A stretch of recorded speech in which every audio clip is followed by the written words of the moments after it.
Le 20 novembre 2023, le monde entier avait l'œil tourné vers l'Argentine qui vient d'élire le président le plus atypique. Javier Milei. Javier Et Milei. Javier Milei. Javier Milei vient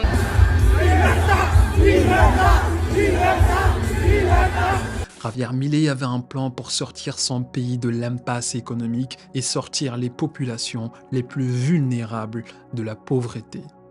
Et au risque de décevoir ses adversaires, quelques mois de gouvernance auraient suffi pour prouver l'efficacité de son plan qui semble mener son pays vers un destin plus glorieux.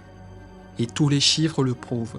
Il y a juste un an, l'Argentine était dans un état économique chaotique. Elle l'est toujours en quelque sorte, mais jadis c'était pire. Fin 2001, l'Argentine est au bord de la faillite, dit-on. Les habitants paniquent et ils retirent massivement leur argent des banques. Le gouvernement argentin impose le contrôle des capitaux, les banques ferment, les Argentins n'ont plus accès à leur argent et les retraits au guichet sont plafonnés à 30 € par jour. L'Argentin moyen aurait perdu 99% de son pouvoir d'achat en seulement 20 ans du fait de l'inflation. La vie quotidienne des gens les plus vulnérables devenait intenable. De jour comme de nuit, ils sont de plus en plus nombreux à compter sur les sous populaires pour se nourrir, dans un pays où tous les voyants économiques sont au rouge. Acheter des choses dont ils avaient besoin devenait très difficile car les prix augmentaient de façon spectaculaire. Même ceux qui arrivent à économiser un peu ne sont pas épargnés. Toutes leurs économies s'envolent en fumée. Pour simplifier, 10 pesos argentins économisés cette année en valent 6 l'année d'après. Et les 6 en vaudront 4 l'année qui suit. La monnaie était imprimée en quantité, puis manipulée, puis surévaluée artificiellement. Ce qui s'est traduit dans la vie réelle par un appauvrissement massif de la population argentine. 40% de la population vivait en dessous du seuil de pauvreté, et ce, malgré le fait que le pays soit riche non seulement en ressources naturelles, mais aussi en une main-d'œuvre qualifiée et très bien éduquée. Les Argentins, dit-il, subissaient les conséquences des politiques économiques inefficaces et les investisseurs étrangers fuyaient le pays et l'abîme se creusait. Javier Milei a pris l'économie argentine dans cet état et en moins d'un an, il a renversé toute la tendance économique, sociale du pays. Je ne suis pas politicien, je n'ai pas l'intention de l'être, mais je n'aime pas la corruption et je veux la combattre. Je n'aime pas la bureaucratie et je veux également la combattre. Il semble jusque-là tenir promesse. Pour la première fois depuis presque 3 ans, l'inflation a atteint le niveau le plus bas, soit 2,7% par mois. Ce qui veut dire pour un Argentin moyen un gain significatif de son pouvoir d'achat. Vous savez combien elle était quand Milei a pris ses fonctions en décembre 2023? Elle croissait d'1% par jour.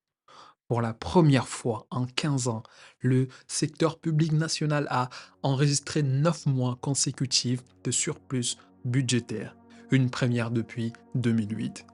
Dans des termes plus simples, pour la première fois, l'État argentin n'a pas endetté le pays pour se financer et financer ses services publics. Certes, le pays est en récession pendant l'année en cours, l'année où toutes ces réformes ont commencé. Mais pour l'année qui s'annonce, un optimisme inégalé règne.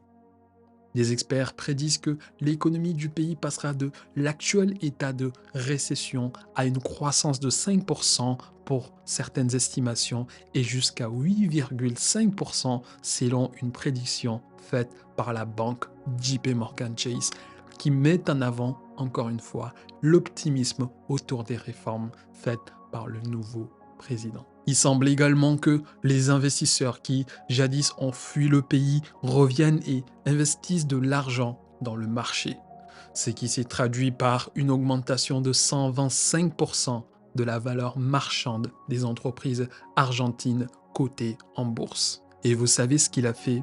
Il est parti à la racine du problème, couper la bureaucratie qui est pour lui source de corruption. Il a, et ça va sonner terrible pour certains, licencié 50 000 fonctionnaires de l'État dont les emplois ne sont jugés non nécessaires. Il a supprimé la moitié des ministères, Ministerio de Cultura, afuera. Ministerio de Ambiente y Desarrollo Sostenible, afuera. Ministerio de las Mujeres y Género y Diversidad, afuera. passant de 18 ministères à 9 aujourd'hui. Il en a créé au passage d'autres.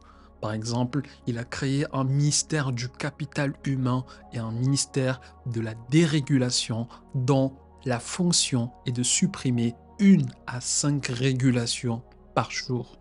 Pour lui, plus de régulation empêche la créativité. Les humains opèrent mieux quand ils sont plus libres et moins contraints. Il a supprimé toutes les fonctions de ceux qu'il appelle les intermédiaires de la pauvreté, ceux qui se mettent entre les pauvres et les aides dont ils ont besoin. Pour lui, ces gens gagnent leur vie sur le dos des pauvres et sont également source de la corruption qui existe dans le pays. Il a supprimé certaines subventions étatiques. Pour lui, l'austérité est le prix à payer pour la prospérité. Son objectif est clair. L'individu ne doit pas être en constante dépendance de l'État, ni de ces gens qui prétendent l'aider. L'individu doit rechercher sa liberté, son autonomie en dehors du cadre étatique par le biais des moyens comme la professionnalisation, l'entrepreneuriat, le service à l'autre, le travail. À la place des aides sociales, il a créé des ateliers de formation et d'éducation financière pour enseigner aux gens les compétences de base en gestion financière, en marketing, en développement d'entreprise. Un réseau de mentors et de conseillers est mis à disposition pour les aider tout le long du processus et un système de microcrédit est mis à disposition de ceux qui veulent lancer leur projet. Son but est clair. L'État et tous ses bureaucrates doivent être réduits à leur fonction la plus minimale.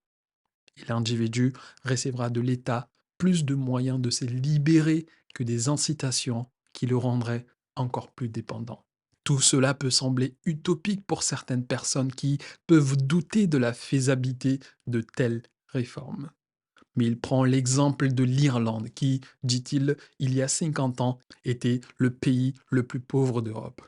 Aujourd'hui, un Irlandais moyen a presque 3 fois plus d'argent pour acheter et subvenir à ses besoins qu'un Espagnol et 2 fois plus qu'un Canadien. Qu'est-ce que l'Irlande a fait pour obtenir de tels résultats en si peu de temps? Des réformes similaires à celles qu'entreprend aujourd'hui l'Argentine. Et quelques mois auraient suffi pour que les dites réformes commencent à porter leurs fruits. 9 mois d'action ont suffi à redresser un pays mis à mal par ses propres bureaucrates qui, dit-il, ne vivent que de l'État. Un pays rempli de richesses humaines et naturelles, mais gangréné par des idéologues qui, au nom du bien, ont produit le pire. Ont produit un État économiquement malade.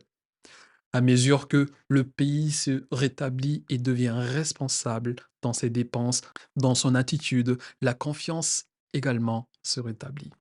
La confiance des Argentins envers leurs dirigeants, la confiance des Argentins envers leur économie, mais également la confiance des investisseurs étrangers envers ce pays. Tout est parfait? Absolument pas. Tout n'est tellement pas parfait que l'économie du pays vit une période de récession. Tout n'est tellement pas parfait que les gens touchés par ces réformes peinent à s'en sortir dans leur quotidien. Tout n'est tellement pas parfait que la suppression de certaines subventions étatiques a laissé les couches les plus vulnérables dans un quotidien pénible. Il y a encore du chemin à faire. Mais est-ce que tout est mieux? Bien sûr. Et cela se traduit par l'optimisme, mais également par les chiffres. La presse continue de le dénigrer et les Argentins l'adorent. Près de 54% des Argentins ont une opinion positive de leurs dirigeants, malgré toutes les mesures d'austérité qu'ils subissent. Ils font confiance et certains savent que c'est le prix à payer pour une prospérité à long terme. Il avait promis, ils l'ont élu et maintenant, il essaye de tenir ses promesses.